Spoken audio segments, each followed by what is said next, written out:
साथियों सलाम, नमस्ते, सत श्री अकाल और जय भीम जोहार। साथियों, परवीन शाकिर एक बहुत अच्छी कवियत्री हुई उर्दू की। मूलतः रहने वाली पटना बिहार के थी, अब बाद में जाकर पाकिस्तान में बस गई। उनका एक बहुत ही चर्चित शेर है दोस्तों कि मैं सच बोलूंगी फिर भी हार जाऊंगी, मैं सच बोलूंगी फिर भी हार जाऊंगी और वो झूठ बोलेगा लाजवाब कर देगा। दोस्तों, आप याद कीजिए जर्मन का दौर और गोएबल्स को याद कीजिए। हिटलर का सलाहकार माना जाता था गोएबल्स। वो एक झूठ को 100 बार बोलता था। उसका कहना था कि अगर आप एक झूठ को 100 बार बोलेंगे तो फिर वो सच हो जाता है। और आजकल दुनिया की सबसे बड़ी पार्टी कहे जाने वाली भाजपा, उसके नेता ऐसा ही कहा करते हैं अक्सर। और जब झूठ पकड़ा जाता है, बहुत देर हो चुकी है और जनता के बीच वो सच हो जाता है।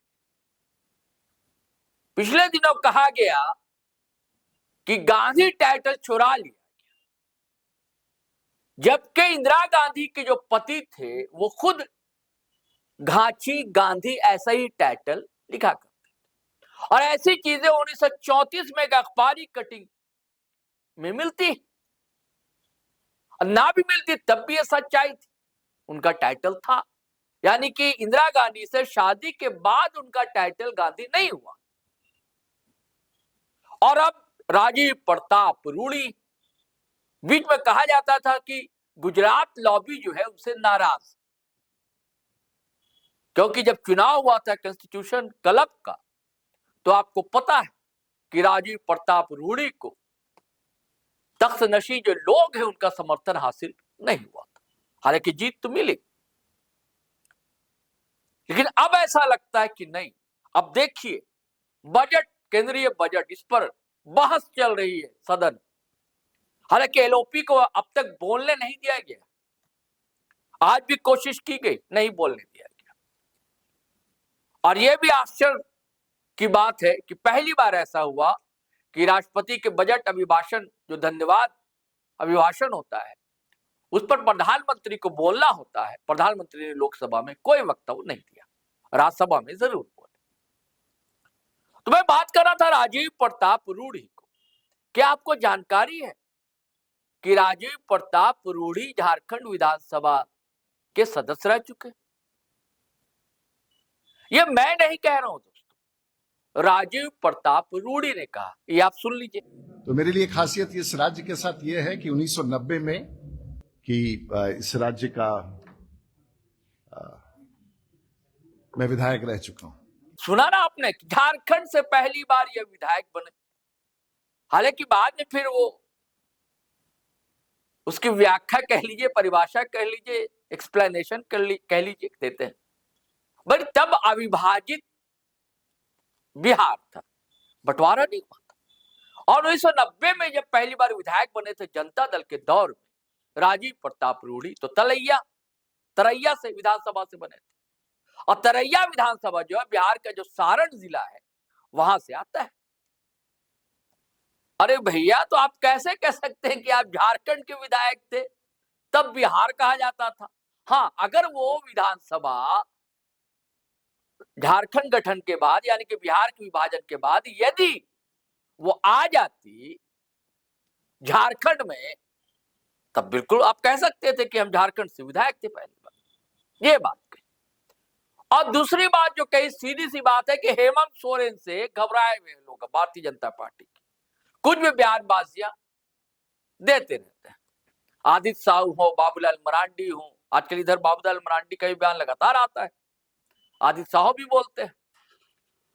अब केंद्रीय बजट पर यहाँ के लोग, झारखंडी पार्टियां, उनके लोग लगातार आलोचना कर रहे थे, जिसमें टाइगर जयराम महतो भी है, कांग्रेस से जुड़े नेता भी है और मुख्यमंत्री भी है। भैया झारखंड को बजट में मिला क्या?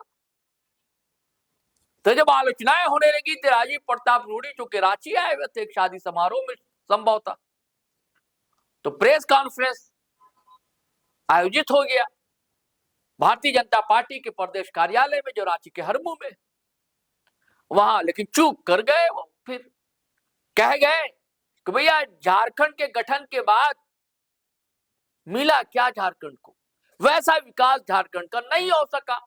तो गलती किसकी है? राजीव प्रताप रूडी साहब। हाँ, और एक चीज और जानकारी दो, तो पायलट रहे हैं। किसकी गलती है? 25 साल में सबसे अधिक सरकारें भारतीय जनता पार्टी की रही झारखंड में। किसने मना किया था कि आप विकास मत कीजिए? डबल इंजन की सरकार रही। भाई बाबूलाल मरांडी किस पार्टी से है? अर्जुन मुंडा किस पार्टी से है? रघुवर दास किस पार्टी से है? अधिकतर साल जो तो आपकी ही सरकार रही, भारतीय जनता पार्टी की सरकार रही, और आप कह रहे हैं कि वैसा विकास नहीं हो सका। और ये तो अभी 6 साल 6.5 साल है अभी जो इनकी अगुवाई में। अब आज यहाँ का आदिवासी समाज कहता है कि हमारी सरकार है। हेमंत सोरेन बार बार कहते हैं कि पहली बार ये सरकार आदिवासियों की। तो चूक कहां हुई, गलती कहां हुई? आए थे भारतीय जनता पार्टी के प्रचार के लिए, केंद्रीय बजट की तारीफों के पुल बांध रहे थे, और खुद जो है फंस गए राजीव प्रताप रूडी।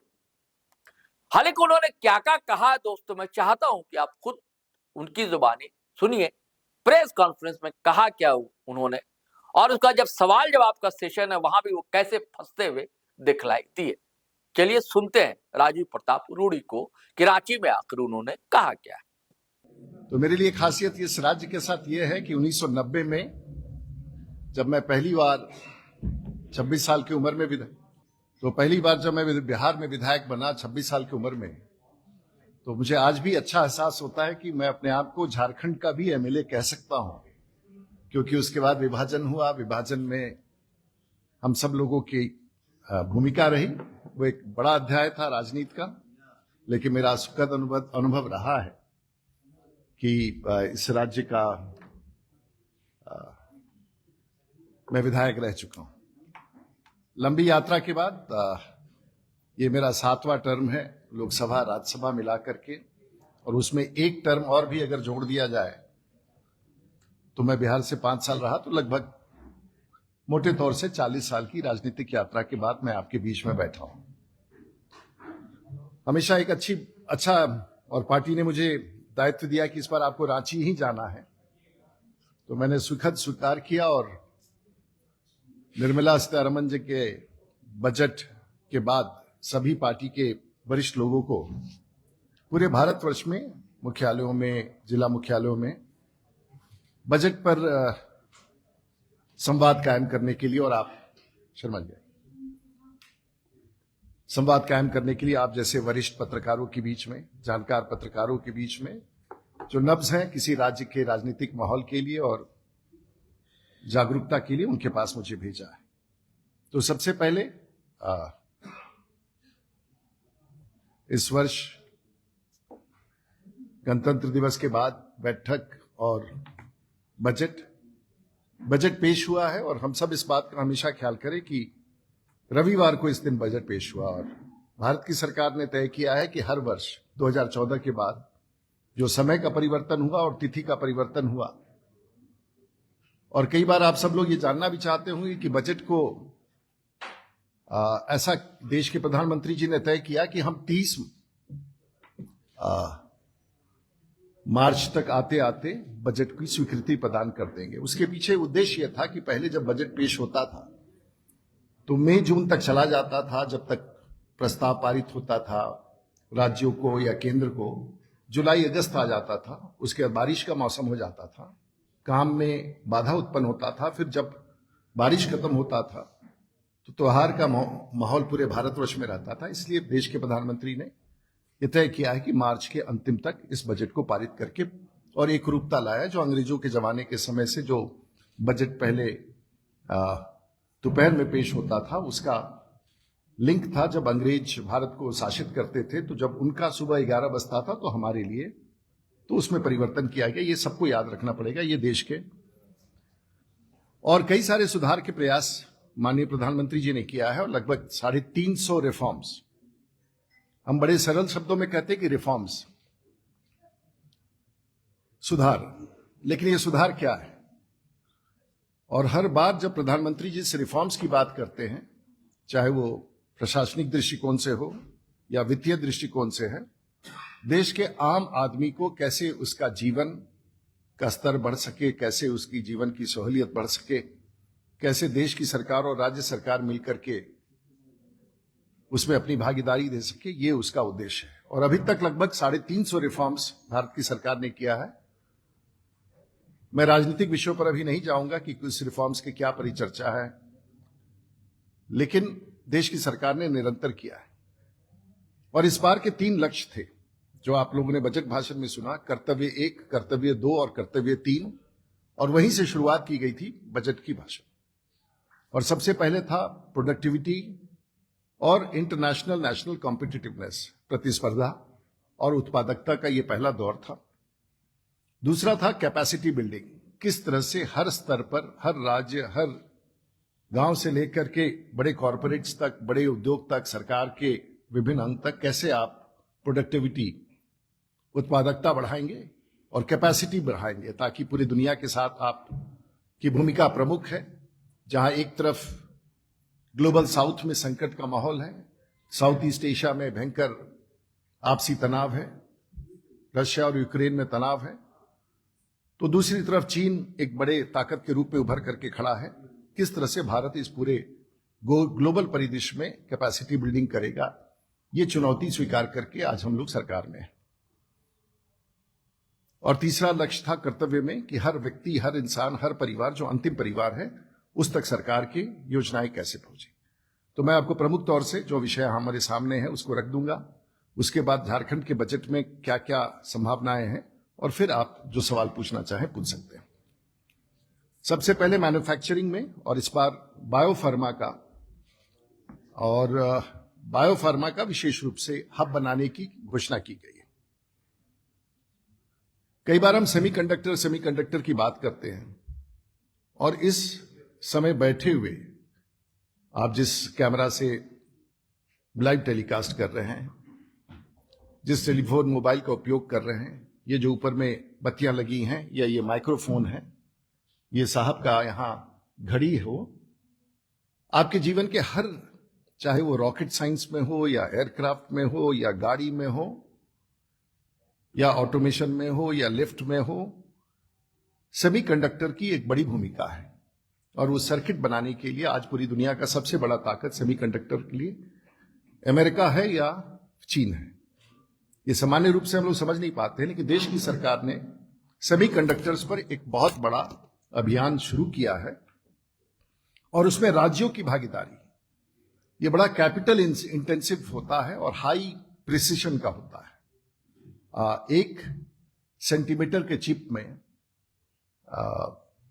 रांची जैसे शहर की विद्युत की व्यवस्था का संचालन का मॉनिटरिंग किया जा सकता है। ये एक ताकत होता है, चाहे वो स्पेस में हो, रॉकेट साइंस में हो। और उसके जो दुनिया में सेमीकंडक्टर पर, माइक्रोचिप पर अपनी ताकत जमा लेता है, वो देश में आने वाली पीढ़ी के लिए ताकत होगा। इसलिए सेमीकंडक्टर पर सिर्फ देश के स्तर पर ही नहीं, राज्यों की भी प्रतिस्पर्धा बढ़ा करके राज्यों की भागीदारी के लिए एक बड़ी योजना कायम की गई है। और सेमीकंडक्टर के साथ साथ अगर भारत अभी भी सबसे आगे है तो इलेक्ट्रॉनिक्स कंपोनेंट में, उसमें भी बड़े रूप से मैन्युफैक्चरिंग के लिए बढ़ावा दिया है। कैपिटल गुड्स जो बड़े होते हैं, बड़े संयंत्र होते हैं, उसके संचालन, निर्माण और हैवी इक्विपमेंट्स पर बहुत विशेष ध्यान दिया गया है, क्योंकि वो बड़े संरचना, बड़े, चाहे वो पोर्ट्स के लिए हो, ट्रांसपोर्टेशन के लिए हो, रेलवेज के लिए हो, रोड्स के लिए हो, कैपिटल गुड्स का एक बड़ी भूमिका है, और मैन्युफैक्चरिंग पर इस पर विशेष ध्यान किया है। सबसे बड़ा भारत में अगर कोई एम्प्लॉयमेंट का सोर्स है वो एमएसएमईज है, जिस पर हर सरकार ने, पिछली सरकारों ने, अपनी सरकार ने एमएसएमईज पर विशेष ध्यान दिया है। और इस बार विशेष रूप से उसके प्रोत्साहन के लिए 10,000 करोड़ की अतिरिक्त राशि उपलब्ध कराई गई है अगले 5 वर्षों में प्रोत्साहन के लिए।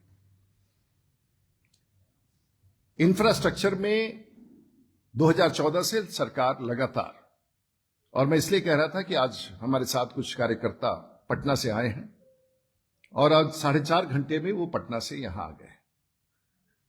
और एक जमाना था कि हम 9 घंटा, 10 घंटा, 11 घंटा, 12 घंटा में आते थे, तो स्वाभाविक तौर से चाहे वो सड़कों का निर्माण हो, इंफ्रास्ट्रक्चर हो, कनेक्टिविटी हो, बृहद पैमाने पर इस सब चीजों का काम हो रहा है। तो इस पर सरकार ने इंफ्रास्ट्रक्चर पर, संरचना पर, और संरचना का स्वरूप बहुत ही बड़ा होता है और देश के लिए होता है, जिसमें हर राज्य की बड़ी भूमिका है।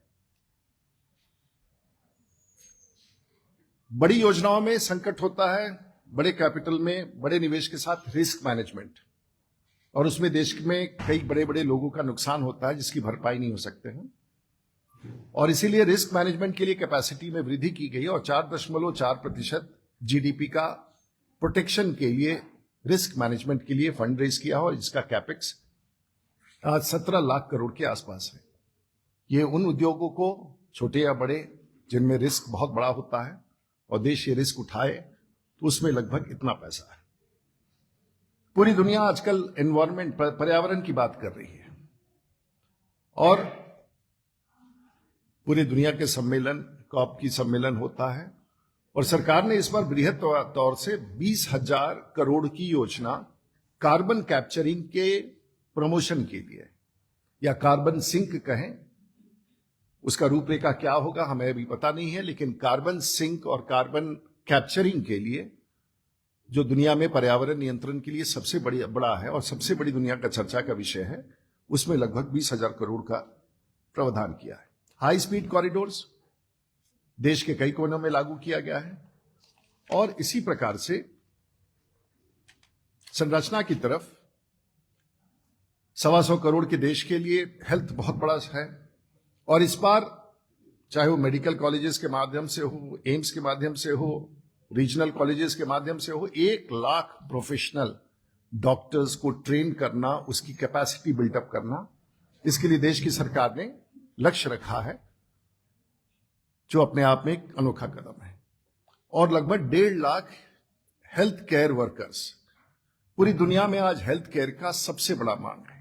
डॉक्टर हैं, अस्पताल हैं, मरीज है, लेकिन post operation, post health care की व्यवस्था दुनिया भर में मांग है, और उससे पूरा करने के लिए सरकार ने केंद्रित योजना बनाई है, जो राज्यों को संचालित करना होगा, और उसके लिए बड़ी योजना केंद्र की सरकार ने।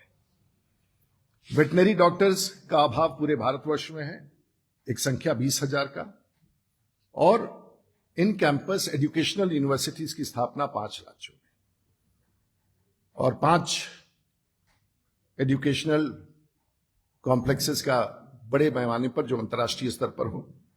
मेरी इच्छा है कि राज्य सरकार, झारखंड की राज्य सरकार और इस तरह से कई राज्य सरकारें अगर उसके लिए चैलेंज बेस्ड मैकेनिज्म पर compete करती है तो आना चाहिए।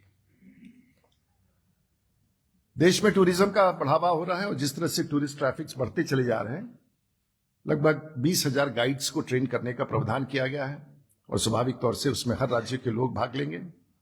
फार्मर्स इनकम्स को बढ़ाने के लिए, रिजर्वॉयर्स में मछलियों के पालन में बढ़ावा के लिए एक विशेष योजना, और दिव्यांग जनों के लिए, जिसका देश के प्रधानमंत्री का विशेष रूप से उसके लिए बहुत ही ज्यादा उनकी वेदना रहती है, संवेदना रहती है। और मेंटल हेल्थ, ये विषय ऐसा है जिससे हम लोग अपने आप को जोड़ नहीं पाते हैं, लेकिन कुछ ऐसे सेंसिटिव चीजें हैं जिस पर सरकार आगे बढ़ना चाहती है। लक्ष्य क्या है? लक्ष्य कल का नहीं है, चुनाव का नहीं है, लक्ष्य 2029 का नहीं है, लक्ष्य 2047 का है। और बहुत सारे लोग जो इस लक्ष्य को पूर्ति करते हुए देखना चाहते हैं, वो शायद हमारे बीच में ना रहे, लेकिन देश के प्रधानमंत्री ने एक बहुत बड़ी लकीर खींच दी है, और इस लकीर के प्राप्ति के लिए निर्णय पिछले 10 वर्षों से हो रहा है और अगले 5 वर्षों में।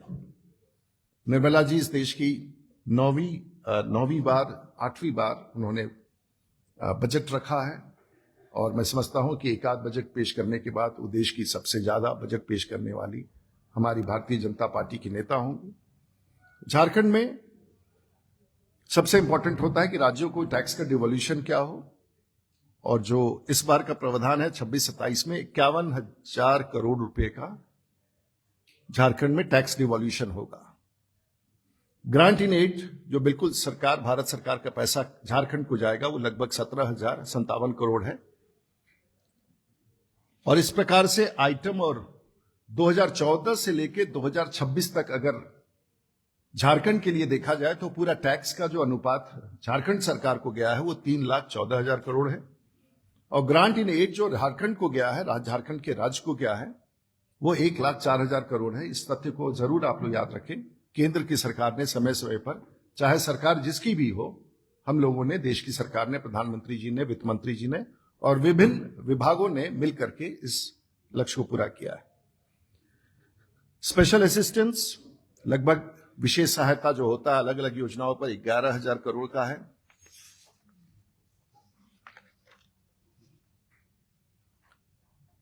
एक मार्च 2014 तक इंफ्रास्ट्रक्चर में, रेलवेज में लगभग रेलवे का बजट दोहरा किया गया है, और 2014 से 2023 तक प्रत्येक वर्ष 121.56 किलोमीटर रेल मार्ग का निर्माण किया गया है। 2009 से 2014 तक मात्र वो, तुलनात्मक दृष्टिकोण से अगर देखा जाए तो कांग्रेस की सरकार, जिसे हम यूपीए की सरकार कहते हैं, 10 वर्षों में उन्होंने प्रतिवर्ष 57.4 किलोमीटर एक वर्ष में किया करते थे। हमारा लक्ष्य दुगुना का बढ़ गया है, 121 किलोमीटर। कांग्रेस की सरकार में जो बजट आउटले रेलवेज के लिए था 2009 से 14 की अगर हम लोग चर्चा करें पिछले 5 वर्षों में, और इस बार कहीं देखें तो 457 करोड़ ही था मात्र झारखंड का, जो इस वर्ष अकेला झारखंड सरकार के लिए, झारखंड क्षेत्र के लिए 7,302 करोड़, यानी कि 10 गुना जो वो 5 साल में खर्च करते थे रेलवेज के ऊपर, हम 1 साल में 10 गुना पैसे रेलवेज के ऊपर खर्च कर रहे हैं। यह संरचना सिर्फ झारखंड के विकास के लिए नहीं है, यह संरचना, झारखंड एक प्रमुख राज्य है, उसकी संरचना पूरे देश के लिए है। नए ट्रैक का प्रस्ताव जो झारखंड में है, प्रत्येक वर्ष जो 2009 से 14 तक था वो 57 था, हम लोगों ने बढ़ा करके उसे 122 किया है। इलेक्ट्रिफिकेशन 2009 से 14 के बीच में 0 था, हमने 92 किलोमीटर किया है। 2014 से झारखंड में 436 रेल फ्लाईओवर्स और आरओबीज का निर्माण किया गया, और लगभग अक्टूबर 2024 को 83,000 करोड़ के हजारीबाग, झारखंड इत्यादि के स्थानों पर हुआ है। आरसीएस उड़ान में 2 नए एयरपोर्ट देवघर का हुआ है, जमशेदपुर का भी निर्माण का कार्य प्रारंभ होने की संभावना है, और आरसीएस के तहत 8। मैं स्वयं आज दिल्ली से आया हूं, पता नहीं आप सब लोगों को जानकारी है कि नहीं, और आज भी मैं जिस विमान से दिल्ली से आया उसका मैं कप्तान था। आपके शहर में उतरने का मुझे सौभाग्य प्राप्त होता रहा है, और वो विमान खचाखच भरा हुआ था। यानी कि आज झारखंड के प्रति देश के लोग यहां आना भी चाहते हैं, भाग भी लेना चाहते हैं, निवेश भी करना चाहते हैं। जिस तरह से आपका विमान खचाखच भरा रहता है तो आगे गुंजाइश है, पटना से भी लगाव है, बाकी स्थानों से भी है, और इसका विस्तार समय समय पर होगा। झारखंड में 30/6/2025 तक 3,633 किलोमीटर राष्ट्रीय उच्च पथों का निर्माण हुआ। स्वदेश दर्शन में लगभग 30 करोड़, और ये संरचना, एजुकेशन इंफ्रास्ट्रक्चर में 85 नए केंद्रीय विद्यालयों की स्थापना की गई। हेल्थ केयर में देवघर में एम्स की स्थापना, और कई सारी योजनाओं के बारे में अंकित है। सोशल वेलफेयर, ट्राइबलों के प्रति और जनजातीय समूह के प्रति विशेष रूप से भारत की सरकार का लगाव है। शहरी विकास बहुत बड़ी चुनौती है, और जब मैं ऊपर से आसमान से देख रहा तो मुझे आज भी लगा कि रांची के साथ बहुत बड़ी चुनौती है, जमशेदपुर के साथ, धनबाद के साथ, और व्यवस्थित विकसित शहरी क्षेत्र के निर्माण के लिए, चाहे वो अर्बन क्षेत्र हो, नई सिटी का निर्माण हो, नया एयरपोर्ट हो, नए ग्रीनफील्ड एयरपोर्ट्स हो, मेट्रो रेल्स हो, ये सब भारत सरकार की कल्पना में है। मैं राजनीतिक रूप से उस पर टिप्पणी नहीं करना चाहूंगा, लेकिन मुझे कहीं ना कहीं एहसास होता है, और मुझे दुख के साथ एहसास होता है, और मैं ये नहीं कह रहा हूं कि किसकी सरकार नहीं, लेकिन हमारा ऐसा मानना था कि मुझे उस दिन बहुत बुरा लगा था कि जब बिहार से झारखंड अलग हुआ था। वाजिब मांग था, एस्पिरेशंस थे, लोग झारखंड के बदलाव चाहते थे, राज्य का बंटवारा हुआ। लेकिन जो केंद्र सरकार और भारत की सरकार का लाभ लेकर के राज्य सरकार को इस राज्य में प्रगति करना चाहिए था, दुर्भाग्य से मेरा ऐसा मानना है कि वो नहीं हो पाया। और अगर बिहार राज्य से भी आज तुलना करें तो बिहार की स्थिति, आज की स्थिति में आप 4 घंटे में राज्य के किसी कोने से किसी कोने में जा सकते हैं। हमारे यहां पर्याप्त बिजली की व्यवस्था है, गांव गांव में बिजली ट्रांसफार्मर और कैपेसिटी बिल्डिंग हुआ है, ग्रामीण सड़कों का निर्माण हुआ है। और हम झारखंड का भी यही स्वरूप देखना चाहते थे, लेकिन दुर्भाग्य से झारखंड का जिस तरह से विकास का स्वरूप होना चाहिए था, मेरे नजर में और शायद बहुतों की नजर में वैसा नहीं है। इस पर अगर कोई टिप्पणी मैं नहीं करना चाहूंगा, लेकिन झारखंड देश का एक ऐसा स्थान है और जिसके पास वो खनिज संपदा है जो धरती पर दुनिया में एक भौगोलिक क्षेत्र में इतने प्रकार के मिनरल्स पाए जाए दुनिया में कहीं नहीं है। और वैसे स्थिति में अगर झारखंड इसका लाभ नहीं उठा पा रहा है तो बड़ी चिंता का विषय है। मैं जानता हूं इसके बाद आपके सवाल ये आएंगे कि आपने अपनी सरकार में क्या कहा। हम अभी वर्तमान की सरकार की बात करें तो बेहतर होगा, उसके लिए हमें लंबा अध्याय में उतरना पड़ेगा। इरिगेशन, वाटर रिसोर्सेज इत्यादि के बारे में बहुत सारे चर्चा है। भारत में कितनी स्कीमें लाई गई जिसका लाभ पूरे भारत में है। जनधन योजना आज तक 2.2 करोड़ लोगों को, जीवन ज्योति बीमा झारखंड का 88 लाख लोगों को, पीएम सुरक्षा बीमा 1.6 करोड़, पीएम मुद्रा 79,000 करोड़, अटल पेंशन योजना 25 lakh, PM Svanidhi, KCC card, जल जीवन मिशन इत्यादि करके कई उपलब्धियां हैं। ये आंकड़े और भी अच्छे हो सकते थे, राज्यों पर निर्भर करता है। और मैंने जो भी विषय आपके बीच में रखा है उसका मैंने एक प्रेस रिलीज भी बना दिया है ताकि आप सबको लिखने में, और जो बिल्कुल कोई कुछ नहीं लिख रहे हैं उनके लिए तो विशेष रूप से हमने लिख करके दे दिया है ताकि आप उसको कट एंड पेस्ट कर सके। आपके मेल पर भी पहुंच जाएगा। हम सबकी सहूलियत का ख्याल रखते हैं। थोड़े विलंब से आए हैं इसलिए हमको आपकी सहूलियत का ख्याल रखना होगा, और हम भी यही करते हैं। बोलने का तो बोलना, लेकिन आंकड़ों को हम अपने पत्र में लगा देते हैं, तो ये सबको फोटो कॉपी करा के दे दीजिएगा तो सहूलियत हो जाएगी। आपके पास आगे ना सबको व्हाट्सएप कर दीजिएगा, तो आपकी सहूलियत के लिए हम थोड़ा सा। और अब आप, मुझे जो बोलना था मैंने बोल लिया। अब आप अगर कोई सवाल पूछना चाहें, बड़ा कठिन सवाल मत पूछिएगा क्योंकि मैंने यहाँ के राजनीतिक स्थिति से अपने आप को बहुत अवगत नहीं कराया है।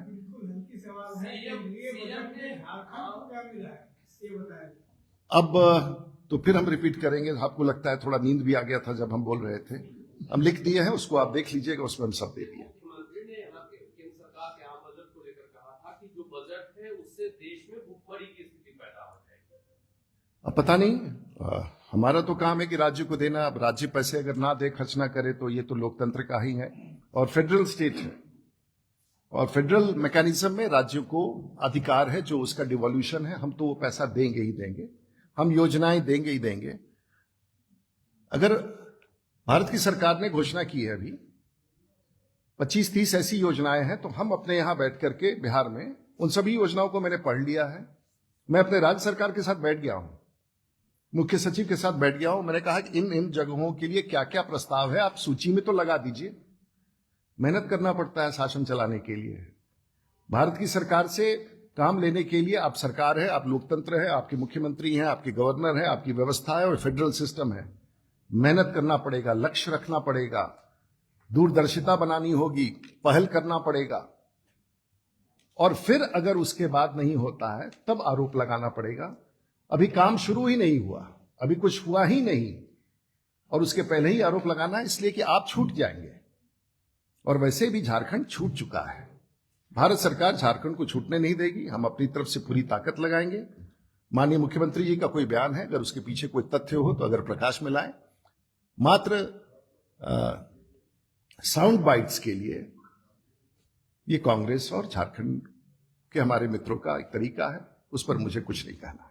सर, लेकिन जो वर्तमान में सरकार है उसमें तो जेएमएम और कांग्रेस है, उन लोगों का ये कहना है कि जो बीजेपी आपकी सरकार है सेंट्रल में, आप लोग जहां जिस स्टेट में भी बीजेपी की सरकार नहीं है उसके साथ सौतेला व्यवहार करते हैं। आप बिहार की भी बात कर रहे हैं, लेकिन इस बार के बजट में अगर देखा जाए गहराई से, बिहार को भी कुछ खास नहीं लगा, थोड़ा हो गया है, झारखंड को तो मिला ही नहीं है कुछ। अगर झारखंड को नहीं मिला है, देखिए राज्य केंद्रित कभी भी कोई भारत का बजट नहीं होता है। 125 करोड़ को साथ जोड़ करके लिए, और डिफेंस का हो,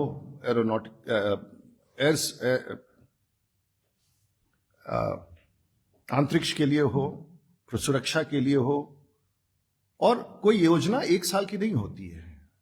घोषणा 5 वर्ष के लिए होता है, योजनाएं चलती रहती हैं। आप कितनी क्षमता रख करके प्रस्ताव लेके भारत सरकार पर जाते हैं। मैं चाहूंगा कि अगर आप अच्छी बात है कि आप झारखंड की तरफ से प्रवक्ता के रूप में आप बात रखना चाहते हैं, मैं आपसे अनुरोध करूंगा, पूरे भारतवर्ष में कौन कौन सा ऐसा प्रस्ताव था जो बाकी राज्यों ने आपने वहां भेजा और जो केंद्र की सरकार ने आपकी स्वीकृति नहीं दी? नहीं, मेरा सवाल 1 मिनट में आप बोल लेते तो हम सुन लिए ना भाई। आपका सवाल तो आपका सवाल है। हम आपसे अनुरोध करेंगे कि आप मुझे सूची दे दीजिए कि झारखंड सरकार ने फलाना फलाना फलाना फलाना काम कहा था और भारत सरकार ने, फिर आगे बातचीत हो जाएगी। मैं सर इसमें एक जोड़ देता हूँ खाली, जैसे सेमीकंडक्टर आपने जो चिप की बात की, चिप को लेकर भारत सरकार इस बजट में बहुत है, जो आप AI को लेके है। झारखंड में आपने बोला भी कि सबसे ज्यादा, देखिए फिर सरकार की ये क्यों नहीं पॉलिसी है?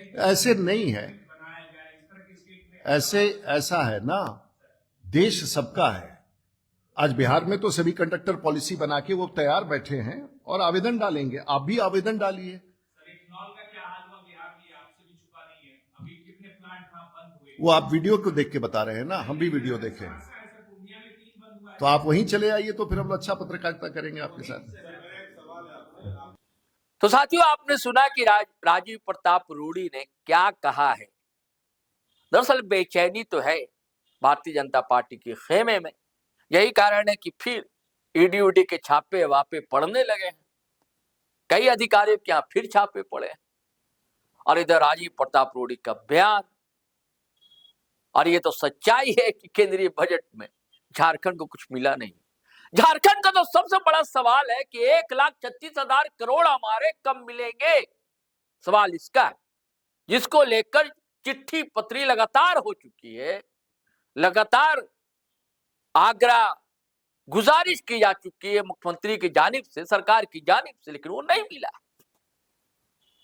और बजट में तो बिहार को भी कुछ नहीं मिला, लेकिन झारखंड को तो कुछ उम्मीदें थी, क्योंकि ऐसा लग रहा था कि लगातार हेमंत सोरेन से बात मुलाकात भी हो रही है, तो ऐसी संभावनाएं जतला रहे थे लोग, कुछ तो भला होगा, कि कुछ भला हुआ नहीं।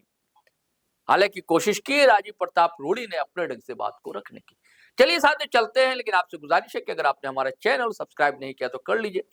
अब वीडियो हमेशा की तरह धड़ाधड़ फटाफट खटाखट शेयर कीजिए, लाइक कीजिए, कमेंट कीजिए, और हाँ, फेसबुक पर भी आया कीजिए, अच्छा लगेगा। चलिए चलते हैं। जय हिंद, जय भारत।